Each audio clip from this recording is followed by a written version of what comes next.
आपने अपने आश्रम के बारे में बताया, आपने अपनी साधनाओं के बारे में बताया, अपनी बाल अवस्था से साधना करते हुए आपने जो भी आपके अनुभव हुए वो बताए। प्रत्येक वस्तु के एक संयोग होता है, एक समय होता है। हमारा जो जीवन मिला है, दुर्लभम मानसो देहि देहिनम क्षणभंगुरा तत्रापि दुर्लभम वैकुंठ प्रिय दर्शनम। शास्त्र कहता है कि हमारा जो जीवन है बहुत दुर्लभ है। मेरा यही परिचय है कि मैं परमात्मा की अपार कृपा से मुझे एक मानव जीवन मिला और शिव की आराधना में मैं लग गया और शिव की आराधना करते करते कब साधु बना मुझे मालूम ही नहीं पड़ा। शंकराचार्य जी महाराज ने बहुत सुंदर एक उपनिषद में कहा, दुर्लभम त्रेत्माकम देवानुग्रह मनुष्योत्तम मुक्षोत्तम महापुरुष। सभी को प्रणाम मेरी तरफ से। मेरा नाम माँ योग लक्ष्मी है। आज हमारे साथ हरिद्वार से स्वामी जी जुड़े हैं। उससे पहले उनसे मिलाने से पहले दो शब्द बोलना चाहूंगी। कबीर साहब ने बोले हैं ये शब्द, साधु भूखा भाव का, धन का भूखा नहीं, धन का भूखा जो से वो से साधु नहीं। आज के युग में साधु ढूंढना ही बड़ा मुश्किल है और हमारी किस्मत से हमारे साथ स्वामी जी जुड़े हैं जो हरिद्वार से हैं। कनखल में उनका आश्रम है। आज हम उनसे वार्तालाप करेंगे साधनाओं के बारे में। स्वामी जी प्रणाम मेरी तरफ से आपको, आपके भीतर के परमात्मा को प्रणाम। स्वामी जी मुझे आपसे आज मिलके बहुत अच्छा लगा। आपने अपने आश्रम के बारे में बताया, आपने अपनी साधनाओं के बारे में बताया, अपनी बाल अवस्था से साधना करते हुए आपने जो भी आपके अनुभव हुए वो बताए। उसके बारे में प्लीज थोड़ा सा हमारे आज के युवा को जरूर बताएं। बहुत बहुत साधुवाद हमारी बहन योग लक्ष्मी जी को। प्रत्येक वस्तु के एक संयोग होता है, एक समय होता है। और सबसे पहली बात मैं कहूँ कि हमारा जो जीवन मिला है, दुर्लभम मानसो देहि देहिनम क्षणभंगुरा तत्रापि दुर्लभम वैकुंठ प्रिय दर्शनम। शास्त्र कहता कि हमारा जो जीवन है बहुत दुर्लभ है। और भागवत जी भी ये कहते हैं, भाग्योदय न बहुजन्म समर्जिते न। अनेक जन्मों के पुण्यों के बाद शायद हम पूर्व जन्मों में कीड़े मकोड़े पशु पंछी पेड़ पौधे थे होंगे। आज अनेक जन्मों के पुण्यों के द्वारा हमको मनुष्य जीवन मिला और इस मनुष्य जीवन में भी हम उत्तम कोटि के एक कुल में पैदा हुए। और उत्तरस्यम दिश देवतात्मा हिमालय नाम नगाधिराज, एक हिमालय की गोद में हमारा जन्म हुआ। हिमालय की गोद में माँ गंगा की गोद में आज हम लोग बैठे हुए हैं। और आपने पूछा कि साधना के बारे में, अपने बारे में। मैं तो एक छोटा सा किंचित साधु हूँ। मेरा यही परिचय है कि मैं परमात्मा की अपार कृपा से मुझे एक मानव जीवन मिला। उस जीवन में 6 वर्ष की अवस्था थी, न जाने कौन सी तरंग आई, घर छोड़ा दिया, माँ गंगा के गोद में पहुंचा और शिव की आराधना में मैं लग गया। और शिव की आराधना करते करते कब साधु बना मुझे मालूम ही नहीं पड़ा। आपने सही कहा कि साधु ढूंढना बहुत मुश्किल है और आने वाले समय में तो साधु मिलेगा ही नहीं मिलेगा। यदि कोई दुर्लभ है तो साधु है। और शास्त्र भी ये कहता है, भगवान शंकराचार्य जी महाराज ने बहुत सुंदर एक उपनिषद में कहा, दुर्लभम त्रेत्माकम देवानुग्रह मनुष्योत्तम मुक्षोत्तम महापुरुष संशया। अंतिम जन्म है मनुष्य जन्म। और इस अंतिम मनुष्य जन्म में यदि पहला मानव बने, हम मनुष्य चूल्हा में जन्म लेकर जरूर नहीं कि मानव बने हुए, दानव जैसी व्यवहार है हम लोग के। हम देखते दोनों हाथों से खा रहे हैं, रात दिन चल रहे हैं। आज की युवाओं को देखो, आज के व्यापारियों को देखो, आज के भारत की संस्कृति को देखो, पाश्चात्य की ओर जा रहा है। ये भारतीय संस्कृति के लोग हैं। हम गर्व से कह सकते हैं हम इस भारत में पैदा हुए हैं। ये भारत राम का है, ये भारत कृष्ण का है, ये भारत महावीर का है, ये भारत बौद्ध का है, ये भारत आर्यवर्तांत्र का है, ये भारत के ऋषियों का है। और आज हमारी विरासत धीरे धीरे कहाँ जा रही है? पाश्चात्य संस्कृति की ओर जा रही है। तो मैं अपने आप को समृद्धम सौभाग्यम सकल वसु, अपने आप को बड़ा भाग्यशाली समझता हूँ कि मैं इस भारत में जन्म लिया, भारतीय संस्कृति में मेरा पोषण हुआ और मैं वैदिक सनातन का एक आचार्य बना। तो लेकिन मैं छोटा सा एक साधु हूँ। प्रयास करता हूँ कि प्रत्येक युवाओं को, प्रत्येक व्यक्ति को, कि हमारा जीवन विरासत में मिला नहीं है। हमारा जीवन अनेक जन्मों का संघर्ष और तपों से मानव जीवन मिला है। इस मानव जीवन को व्यर्थ में मत गवाओ और इस मानव जीवन को सबसे पहले मनुष्य बनाओ। और 3 चीज बहुत दुर्लभ कही गई है, पहले मनुष्य बनना, फिर किसी महापुरुष को प्राप्त करना, फिर मोक्ष की कामना करना। देखा, दुर्लभम त्रेतमाकम देवानुगृहीतव्य, दुर्लभ है 3 वस्तु, दुर्लभम त्रेतमाकम, ये 3 वस्तु बहुत दुर्लभ है। कौन कौन सी? तो सबसे पहले तो कोई साधु हमारे जीवन में, महापुरुष कोई मिले जो हमें शिक्षा दीक्षा ज्ञान से हमें पुष्टि करे, हमें पल्लवित करे, हमें पोषण करे, जो सत्मार्ग में लाए, हमारे अनेक जन्मों की अज्ञानता से हमको बाहर निकाले और हमें उस नकारात्मक ऊर्जा से बाहर से हमें सकारात्मक ऊर्जा को हमारे अंदर प्रवेश कराते हुए हमें अहम ब्रह्मास्मि, मैं ब्रह्म हूं, उस परम शक्ति को जना दे। इसलिए उस महापुरुष की आवश्यकता है। और यदि कोई महापुरुष हमारे जीवन में मिल गया तो मोक्ष तो हमको प्राप्त होगा ही होगा। भगवान शंकराचार्य जी ने कहा, दुर्लभम त्रेतमाकम देवानुगृहीतव्य मनुष्योत्तम मोक्षोत्तम महापुरुष संशय। तो कहीं ना कहीं मैंने ये इन महापुरुषों के आचरणों से मैंने ये पाया है, ये देखा है। तो मेरा जीवन अपना जीवन नहीं है, मेरा जीवन अपना जीवन नहीं है। मेरा जो भी जीवन है वो सामाजिक है। समाज के लिए बहता पानी अनेक वर्ग के वहाँ खेतों में, खलियान में पशु पंक्षी पेड़ पौधे सबको सींचते हुए सागर तक जाता है। तो एक सन्यासी का जीवन भी न यहाँ कोई वर्ण व्यवस्था है, कोई न भेद व्यवस्था है। यदि मैं किसी का भी यदि उपयोगी बनता हूँ तो मैं अपने आप को सौभाग्यशाली समझता हूँ।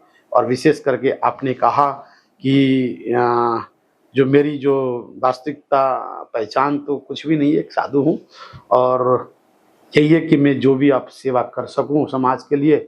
और अनेक प्रकार के लोग हैं और विशेष करके मैं युवाओं के लिए भी कहना चाहूँगा, आज की बेटियों को बहनों को भी कहना चाहूँगा, भाइयों को भी कहना चाहूँगा, व्यापारियों को भी कहना चाहूँगा, शिक्षकों को भी कहना चाहूँगा, आज के राजनीतिक नेताओं को भी कहना चाहूँगा, ये जीवन बार बार मिलने वाला नहीं है, इसको व्यर्थ में मत गंवाओ। कहीं न कहीं अध्यात्म के शरण में आकर प्रभु को धन्यवाद देते हुए अच्छी जिंदगी बिताओ। मैं यही कहना चाहूँगा। आप बहुत अच्छी लगी, आपके प्रश्न बहुत अच्छे लगे, आपके विचार बहुत अच्छे लगे, क्योंकि आप एक स्वयं शक्ति उपासक हो, इसलिए मुझे ये बात कर रहा हूँ, वरना मुझे थोड़ा सा मैं संकोच भी करता इन बातों के लिए। तो अच्छा लगा। बहुत बढ़िया महाराज जी। एक प्रश्न मेरा और है, बताइए। जैसे ये बोला जाता है कि शिष्य कभी गुरु को नहीं ढूंढता है, गुरु ही शिष्य को ढूंढता है, लेकिन वो समय आने से पहले शिष्य को क्या करना चाहिए, अपने आप को कैसे तैयार करना चाहिए कि स्वयं गुरु स्वरूप उसे स्वीकार ले? देखो, हे मेरे गुरुदेव करुणा सिंधु करुणा कीजिए, हूँ अधम आधीन अवसरण में लीजिए, खा रहा गोता हूँ मैं अवसागर सिंधु पार कीजिए। 3 आपके एक प्रश्न में 3 उत्तर हैं। भगवान वेदव्यास जी ने 17 पुराण का रचना किया और 18वें पुराण के लिए उनके मन में अशांति थी और नारद जी की कृपा से आकाशवाणी हुई, हे वेदव्यास 18वां पुराण साक्षात श्री कृष्णमय शास्त्र को तुम निर्माण करो जो लोक कल्याण के लिए काम आएगी। लोक कल्याण आने वाले कलयुग में प्रत्येक जो अकाल मृत्यु होंगे, जो गर्भपात होंगे, अनजान में मरे हुए और जो अकाल मृत्यु में मरे हुए लोगों के मोक्ष का कारण बनेगा। और भागवत जी धर्म अर्थ काम मोक्ष चारों को प्रदान करने वाली है। तो ये जो भगवान का जब आकाशवाणी हुआ तो वेदव्यास ने नारायणम नमस्कृत्यम नरम चैव नरोत्तमम देवीं सरस्वतीं व्यास ततो जय मुदीर्यते। बद्रीनाथ से थोड़ा ऊपर जाकर व्यास गुफा के अंदर बैठकर सरस्वती नदी के तट में सरस्वती का आह्वान किया। सरस्वती आगे जीवाग्र में बैठी, गणेश जी का आह्वान किया, गणेश जी सामने हुए और मोर पंख से भोजपत्र के पत्र में श्रीमद् भागवत का निर्माण प्रारंभ हुआ जी। और जब निर्माण प्राप्त हुआ तो अब उनके मन में एक चिंता जगी कि मैंने इतना बड़ा ग्रंथ का निर्माण तो किया जिसमें 18,000 श्लोक हैं, पर ये विरासत में किसको दूं? कोई सुयोग्य शिष्य चाहिए कि नहीं? बिल्कुल बिल्कुल। अभी आपने कहा कि गुरु शिष्य गुरु नहीं ढूंढता है, गुरु शिष्य को ढूंढता है। तो आज वेदव्यास जी के हृदय में चिंता होने लगा कि ये विरासत जो लोक कल्याण के लिए, जन कल्याण के लिए, कलयुग में अनेक प्रकार के पापियों को तारने का जो ग्रंथ है, जो साक्षात श्रीमद् भागवत जी हैं, कि मैं किसको प्रदान करूं, वो पात्र कहां से लाऊं? तो उनके मन में एक चिंता जगी। सुखदेव जी महाराज का प्रादुर्भाव हुआ। लंबी कथा में नहीं जाऊंगा। सुखदेव जी सीधा झोला उठा के जंगल की ओर गए, पद्मासन लगाया, उस परम हरि परम शक्ति परमात्मा के प्रति वो लीन हो गए। लेकिन फिर चिंता सताई। पहले तो प्रसन्नता हुई कि मेरा पुत्र पैदा हो रहा है, शायद उसको तैयार करूंगा। जब वो झोला उठा के आसन उठा के जब जंगल की ओर चले तो फिर चिंता सताने लगी।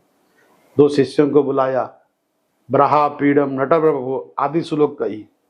फिर दूसरी आदि श्लोक अहो वकीयम स्तनकाल कूट 2 सूत्रों को देकर भेजा, तो जाओ जाकर गाओ।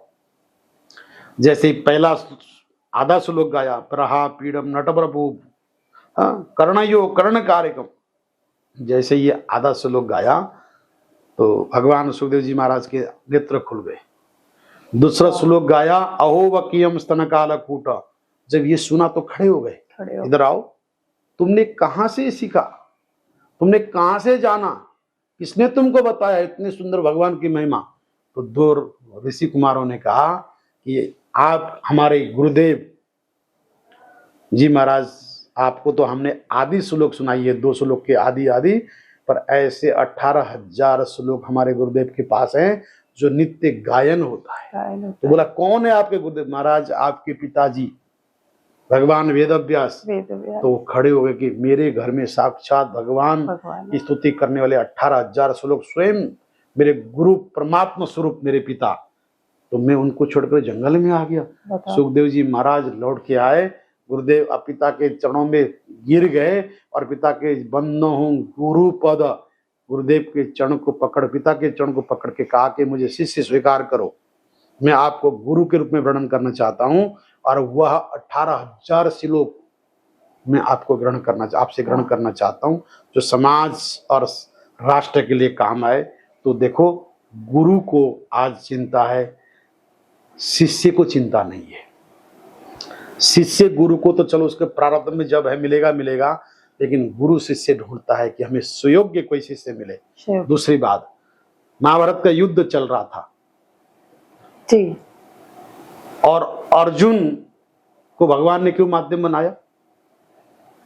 और भगवान ने माध्यम बना के अर्जुन को पार्थ भी बनाया, फिर भी अर्जुन को नहीं मालूम कि भगवान श्री कृष्ण वो भगवान है और गुरु नहीं मानते हैं।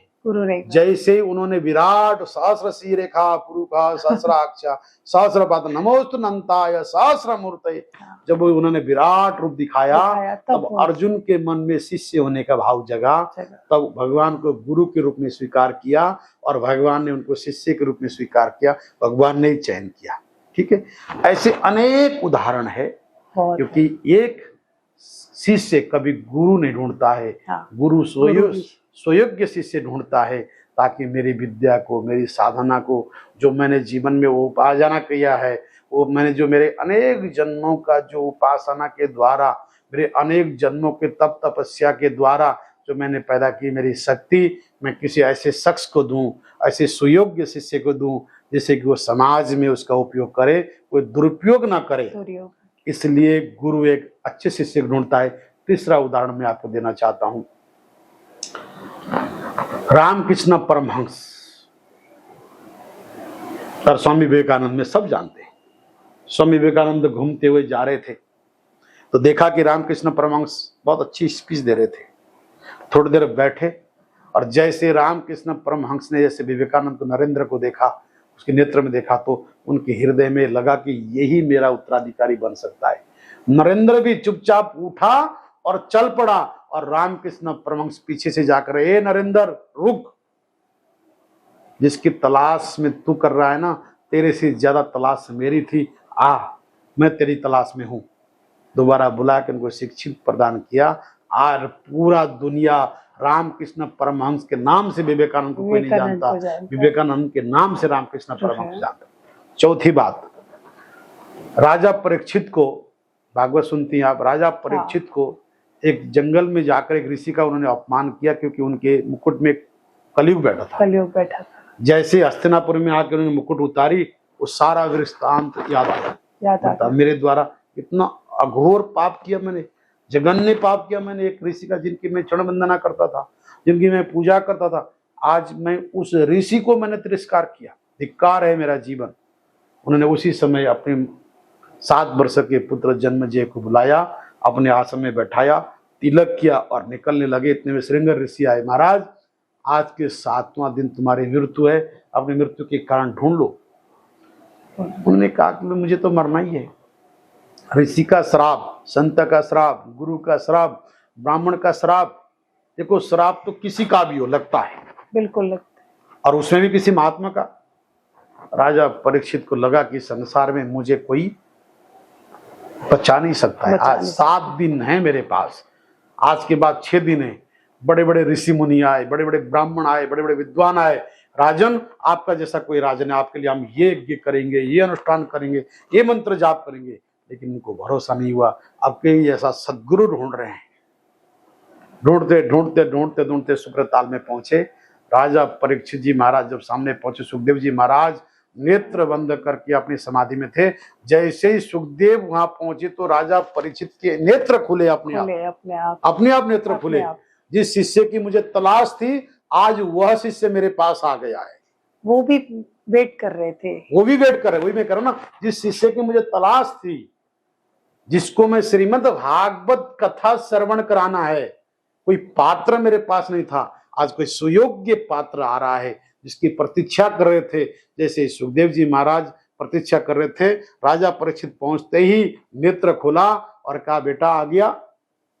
जैसे कहा बेटा आ गया तो राजा परीक्षित को लगा कि मेरा प्रश्न का उत्तर भी मुझे मिल गया है, अब मुझे कहीं जाने की जरूरत नहीं। जैसे मुखमंडल में देखा, प्रातःकाल के उदयमान सूर्य की क्रांतियों की तरह जब सुखदेव जी के मुखमंडल को देखा तो राजा परीक्षित बिल्कुल स्तंभ हो गए। और जैसे ही सिर पे हाथ रखा और 7 दिन तक एक आसन में बैठकर श्रीमद् भागवत की जो ग्रंथ को श्रवण किया, हम सब जानते हैं। तो गुरु शिष्य नहीं ढूंढता है, गुरु सुयोग्य शिष्य ढूंढता है। आज हम सबको सुयोग्य शिष्य की जरूरत है, जो हमारे वैदिक परंपराओं की, वैदिक संस्कृति की, वैदिक साधना की। ये भारत में एक से एक ऋषियां रहते हैं। हमारे इन ग्रंथों में, वेदों में, उपनिषदों में इतनी साधनाएं बताई गई है, हमारे पास इतने ज्ञान है, उस ज्ञान को लेने वाला नहीं है। तो इसलिए आज कहीं न कहीं चिंतन का विषय है, कहीं न कहीं आज सोचने का विषय है। समाज को भी सोचना पड़ेगा, गुरुजनों को भी सोचना पड़ेगा कि हमें कोई सुयोग्य बच्चे तैयार करने हैं। और मैं माताओं आप लोगों से निवेदन करता हूं कि आप 4 बच्चे पैदा करो। एक बच्चा राष्ट्र के लिए समर्पित करो, बिल्कुल।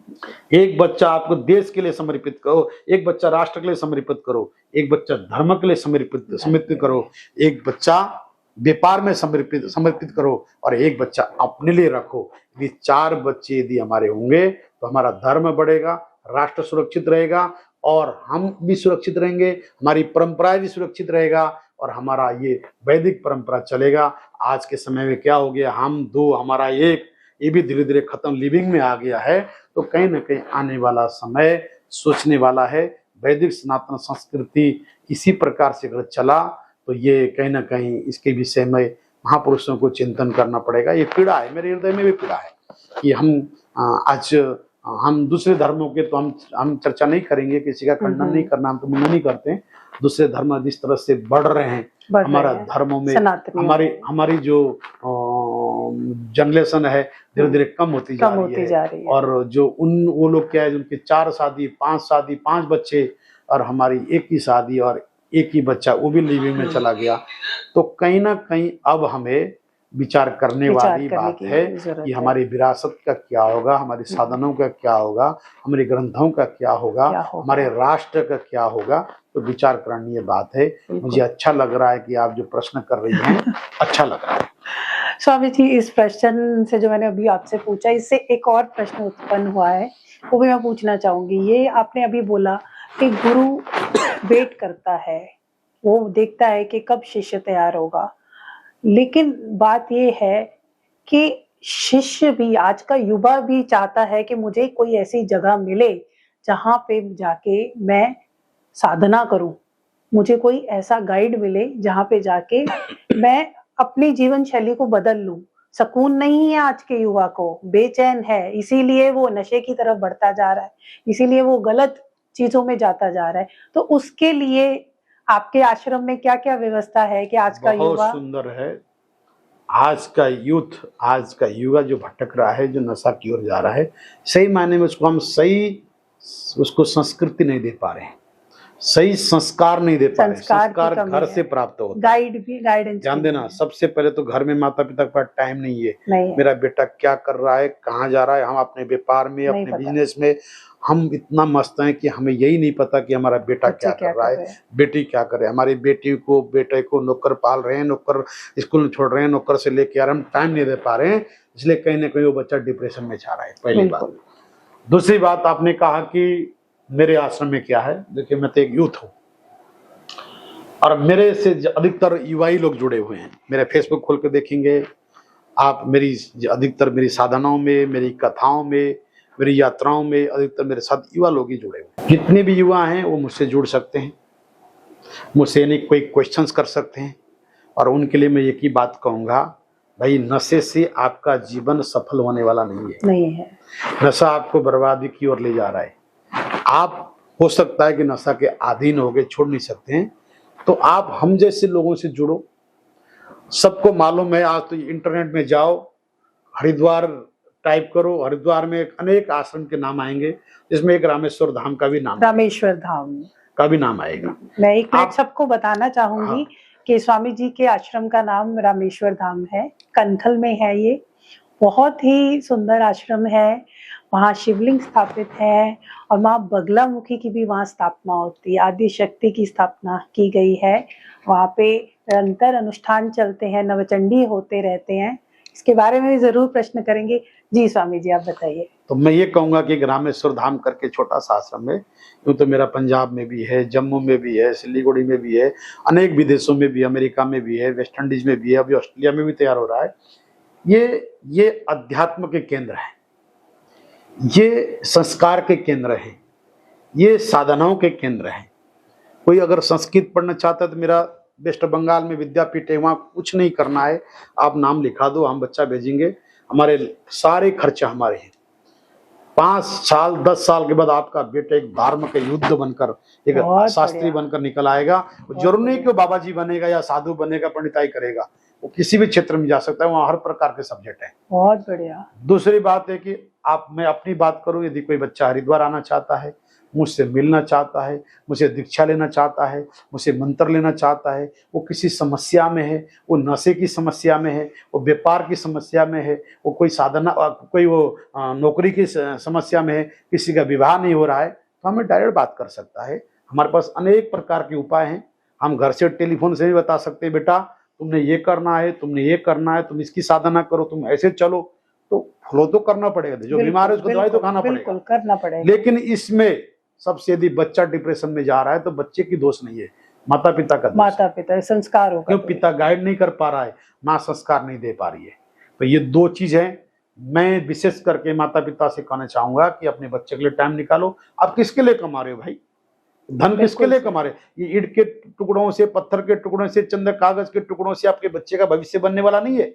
आपका बच्चे का भविष्य बनेगा आपके संस्कार से, आपकी गाइडेंस से और आपके दिव्य ज्ञान से। तो आपका बच्चा एक दिन पल्लवित होगा। आज हमारे बच्चे धीरे धीरे बिगड़ते जा रहे हैं, गलत ट्रैक में जा रहे हैं, नशे में जा रहे हैं और अनेक प्रकार के रात्रि में इंटरनेट के माध्यम से गलत रास्ते को चॉइस कर रहे हैं। तो मैं निवेदन करूंगा कि माता पिता से कि बच्चे को गाइड करें। घर के आसपास तुम लोग मंदिर में जाते हो, बच्चे को मंदिर में ले जाओ। कहीं सत्संग चल रहा है तो सत्संग में ले जाओ। किसी महात्मा से जुड़ो, किसी आश्रम से जुड़ो, किसी संस्था से जुड़ो और उनसे अनेक प्रकार के प्रश्न जो आपके अंदर हैं उनसे साधना सीखो, मंत्र सीखो, पद्धति सीखो। और आज तो जाने की आवश्यकता भी नहीं है, इतने यूट्यूब चैनल हैं, इतने सोशल मीडिया के माध्यम से घर बैठे भी हम उसको उपयोग ले सकते हैं और कर रहे हैं लोग। बहुत सारे जो समझदारी लोग हैं, जो समझदार लोग हैं, आजकल घर बैठे ही न्यूज के द्वारा, इंटरनेट के द्वारा, सोशल मीडिया के द्वारा उसको अपना कर भी बहुत सारे लोग उपयोगी बन रहे हैं। हरिद्वार जब भी आए, देखो हरिद्वार में आने के 4 फायदे हैं। गंगा स्नान होंगे, संतों के दर्शन होंगे, अब मन को शांति मिलेगा और आपको 2 दिन का एंजॉय भी होगा। एंजॉय भी घर छोड़ के जाओगे, बिल्कुल। थोड़ा हवा पानी बदलेगा, बिल्कुल। खान पान बदलेगा, गंगा मन है। बदलेगा, मन बदलेगा, विचार बदलेंगे और प्रवृत्ति बदलेगा। कहीं न कहीं निवृत्ति के मार्ग में तुम्हारा कदम चल पड़ेगा। तुम एक अध्यात्म के मार्ग में जाओगे। 3 प्रकार को तुमको फायदा होगा। धन का सदुपयोग हुआ, आप घर से निकले, बिल्कुल 2 4 10 20 50 100 200 500 1000 रुपए खर्च किया, देश की अर्थव्यवस्था सुधर गई। आपको पुण्य मिला, आप किसी मंदिर में गए, 2 रुपये दान दिया, आपने कोई किसी होटल में भोजन किया, किसी रेस्टोरेंट में भोजन किया, कहीं पानी खरीदा, कहीं चाय खरीदा, कहीं जाके रोए, आपने 10,000 रुपये खर्च किए और 10,000 का सदुपयोग हुआ। और वो धन यदि आप किसी आश्रम में जाकर रहते हो और 1 रुपया दिया, तो उस 1 रुपया से आपका 1 लाख रुपया शुद्ध हो गया। बिल्कुल, आपने एंजॉय किया, आपका मन बदला, आपका तन बदला, आपके विचार बदले, आपके भाव बदले और आपके अंदर सकारात्मक ऊर्जा की पैदा हुई। ठीक, एक बार हरिद्वार जाने पर जरूर नहीं रामेश्वर आश्रम, अनेक आश्रम है, आप किसी भी आश्रम में आओ, और अनेक हमारे यहाँ तो आश्रम में प्रत्येक हरिद्वार में अखाड़े, आश्रम, धर्मशालाओं में तो कमरे हैं और आसानी से कमरे मिल जाते हैं। ऐसा नहीं है, आप आइए और रामेश्वर धाम आपका है। आप वहाँ आए, वहाँ आते ही हमारे यहाँ आपको चाय मिलेगा, भोजन भी मिलेगा और कमरे भी मिलेंगे, भगवान के दर्शन भी मिलेंगे, संतों के दर्शन मिलेंगे, गाय के दर्शन होंगे, गंगा के दर्शन होंगे। और साथ में अगर आप चाहोगे आप अगर चाहोगे हम आश्रम का नहीं खाएंगे तो राम रसोई चालू हुई है, राम रसोई का भोजन करो। तो अनेक प्रकार की जो है ना, लोग इसलिए वृंदावन भाग रहे हैं। आज एक चीज और आपको और बताऊं, और जितने भी तीर्थ कर रहे हैं, जितनी यात्रा कर रहे हैं, ज्यादा वृद्ध से ज्यादा युवा कर रहे हैं। युवा कर रहे हैं, उनमें आस्था नहीं, वो सेल्फी ले रहे हैं, वो पिकनिक मना रहे हैं। पर उसी के जगह में आप सेल्फी ले लो, आप पिकनिक मना, लेकिन थोड़ा सा आस्था को जगाओगे तो आपको सोने में सुहाग हो जाएगा। तो इसलिए रामेश्वर आश्रम हमेशा सेवा के लिए तत्पर है, आपका वेलकम है। हमारे यहाँ देखिए, हमारे यहाँ प्राचीन भगवान शिव का स्थापना है, लक्ष्मी नारायण भगवान की स्थापना है, भगवती जगदम्बा गंगा का स्थापना है, भगवान हनुमान जी महाराज का स्थापना है, नारायण का स्थापना है, सूर्य की स्थापना है। उसके बाद फिर सामने वाले मंदिर में सबसे राम जी का राम दरबार, राम परिवार का स्थापना है। फिर भगवती पीताम्बरी जगदम्बा, भगवती महामाई भगवती पीताम्बरी बगलामुखी जी माता का स्थापना है। और उनके साथ में हमारे अष्ट धातुओं से निर्माणित बहुत सुंदर प्रतिमा भगवती जगदम्बा, माँ वैष्णवी, मैं वैष्णवी कहूँ उसको, किसी भी रूप में किसी भी स्वरूप में, वो पीताम्बरी है भगवती बगलामुखी माता, उनका स्वरूप ध्यान मुद्रा में है। बराबर में फिर हमारे स्फटिक शिवलिंग है, जहाँ अनेक देशों के लोग उसको केवल दर्शन करने के लिए आते हैं। साथ में राधा कृष्ण का मंदिर है, भगवती अष्टभुजा भगवती जगदम्बा का मंदिर है, फिर साथ में हनुमान जी का मंदिर है। वहां से निकलेंगे राम पत्थर, जिस समय भगवान राम ने लंका में जाने के लिए एक सेतु का निर्माण किया था, उसका पत्थर पानी में तैरता हुआ लोग दर्शन करने आते हैं। साथ में फिर एक मुखी रुद्राक्ष का वृक्ष है, लोग उसको दर्शन करने आते हैं। तो अनेक प्रकार के दार्शनिक भी है, आध्यात्मिक भी है, जहां जाकर मन को शांति भी मिलती है, मन को आनंद भी मिलता है, धर्म और ऊर्जा की प्राप्ति होती है, आशीर्वाद मिलता है। सबसे बड़ी बात गुरु जी का। तो हम तो चाहे शायद हो सकता है मिले ना मिले, क्योंकि हमेशा बाहर होते हैं, परंतु वहां जाकर एहसास होता है कि मैं एक अच्छी जगह में आया हूँ। तो हरिद्वार किसी भी आश्रम में आदमी रुका होता है, पर रामेश्वर धाम में हमारे यहाँ दर्शन करने के लिए जरूर आता है। तो ये अध्यात्म, इसीलिए लोग तीर्थ में जाते हैं, लोग केदारनाथ जाते हैं, बद्रीनाथ जाते हैं। लोग जो है ना, आप आजकल देखिए कितने अयोध्या जा रहे हैं, वृंदावन में 24 घंटा भीड़ होने लगे, खाटू श्याम के दर्शन होने लगे। तो अब हरिद्वार में, गंगा में देखिए गर्मी में इतनी भीड़ होती है, लोग जगह नहीं मिलता है। तो ये अध्यात्म के केंद्र हैं, जहाँ से हमें आध्यात्मिक ऊर्जा का सृजन होता है और नकारात्मक नेगेटिव ऊर्जाओं को जो है हम बाहर निकाल के फेंकने का काम करते हैं। इसलिए तीर्थ करते रहना चाहिए। और देश के युवाओं से मेरा निवेदन है, बच्चों हरिद्वार आओ, आस्था लेके आओ, किसी संस्था से, किसी मिशन से जुड़ो, जिससे कि आपको हर प्रश्न के उत्तर आपको मिलेंगे। बिल्कुल, हर आपको अच्छा मार्ग मिलेगा। आपसे कोई डिमांड नहीं है, हमें आपसे कुछ नहीं चाहिए। आपका धन नहीं चाहिए, आपकी प्रॉपर्टी नहीं चाहिए, आपका वैभव नहीं चाहिए। बस आपसे एक चीज चाहिए कि आपका मन अध्यात्ममय बने, जिससे कि आपका जीवन की यात्रा मंगलमय हो। यही हमारा उद्देश्य है। बहुत बढ़िया स्वामी जी। तो सभी युवा से मेरा निवेदन है कि स्वामी जी के आश्रम में जरूर जाइए। और अगर पता है मुझे, एक आध्यात्मिक युवा जिसके भीतर जागृति हो रही है, उसके भीतर बहुत सवाल है अध्यात्म को लेके, उसके अंतर यात्रा के लिए इतने सवाल खड़े हो जाते हैं जिसका वो जवाब हर जगह जाके ढूंढता है, और जब ढूंढता है तो कई जगह गलत जगह भी वो चला जाता है। आप सब लोगों को निवेदन करूंगी, आप स्वामी जी के आश्रम में जाइए। मेरी आज सुबह से इनसे वार्तालाप हो रही है और मैं तो संतुष्ट हूँ, आप सब लोग भी जरूर एक बार जाइएगा। एक स्वामी जी, एक प्रश्न और है मेरा, आप कहेंगे कि बहुत ही मंत्रों के बारे में पूछना चाहती हूँ। बोलिए। क्या दुर्गा सप्तशती का जो पाठ है हर स्त्री को करना चाहिए, और क्या संस्कृत में ही करना चाहिए कि किसी भी भाषा में वो पाठ पढ़ सकती है? श्रद्धावान लभते भक्ति। पहली बात तो कोई शक्ति स्त्री और पुरुष नहीं होती है जी। जो आध्यात्मिक शक्ति है, आध्यात्मिक ऊर्जा है, जो परमात्मा है, वो कोई स्त्री नहीं है, कोई पुरुष नहीं है, पुरुष नहीं है, उसका कोई बिल्कुल, लिंग नहीं है। बिल्कुल। दूसरी बात, हमने जहाँ दुर्गा सप्त दुर्गा नाम आया वो तो भगवती का है, भगवती और का नाम। प्रत्येक स्त्री भगवती स्वरूपा है।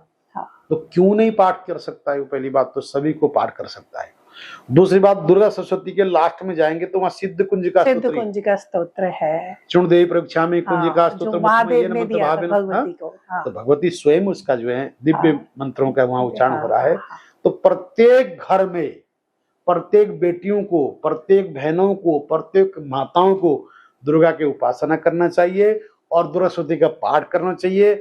ऐसा नहीं कि संस्कृति में ही होना चाहिए, संस्कृति वो में अगर आ जाए तो बहुत अच्छी बात है, बहुत बढ़िया है। वरना जो हिंदी में भी आप पाठ करेंगे फल वही मिलेगा फल जो वही संस्कृत का पाठ करने का है। भाव की परंतु बात है। भाव की बात भाव है, की बात है। भगवान आपके भाव का भूखा है, भाव का। आपके पदार्थ का भूखा नहीं पदार्थ है, का भूखा आपके नहीं है। व्यवस्थाओं का भूखा नहीं है। श्रद्धावान लभते भक्ति, आपके अंदर श्रद्धा होगी, बहुत बढ़िया। भक्ति होगी, तो आप चाहे केवल पाठ भी नहीं करते हो ना, केवल मैया का भाव। ध्यान करते हो, तो भी आपको संपूर्ण दुर्गा सरस्वती का फल प्राप्त होगा। बहुत और निश्चित रूप से आपको करते रहना चाहिए। बहुत बढ़िया।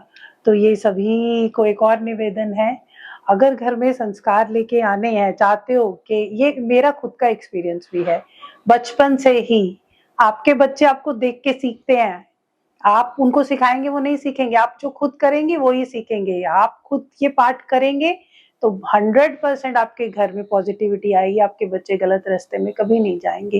ये मेरा खुद का भी एक्सपीरियंस है, क्योंकि एक एस्ट्रोलॉजर भी हूँ, हीलर भी हूँ, साधक भी हूँ, तो मैं भी अपने काफ़ी जो मेरे स्टूडेंट्स हैं उनको ये गाइडेंस देती हूँ। और आज तो हमने महामंडलेश्वर जी के मुख से भी सुन लिया है।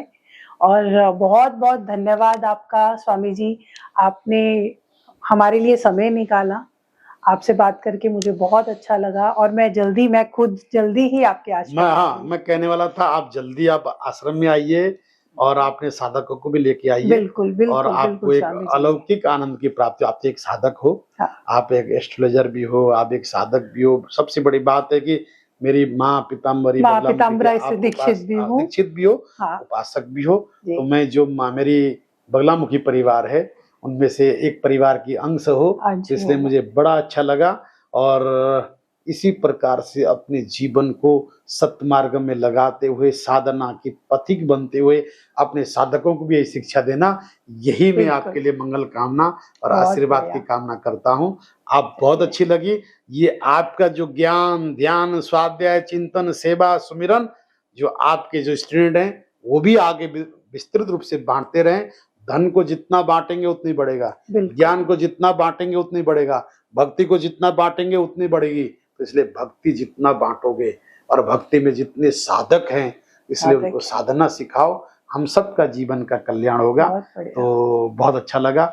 आपसे मैं जरूर कहूंगा कि आप हरिद्वार जरूर आना। जरूर जरूर महाराज जी, आपके भीतर के शिव शक्ति को, परमात्मा को प्रणाम मेरी तरफ से। हर हर महादेव, हर हर महादेव।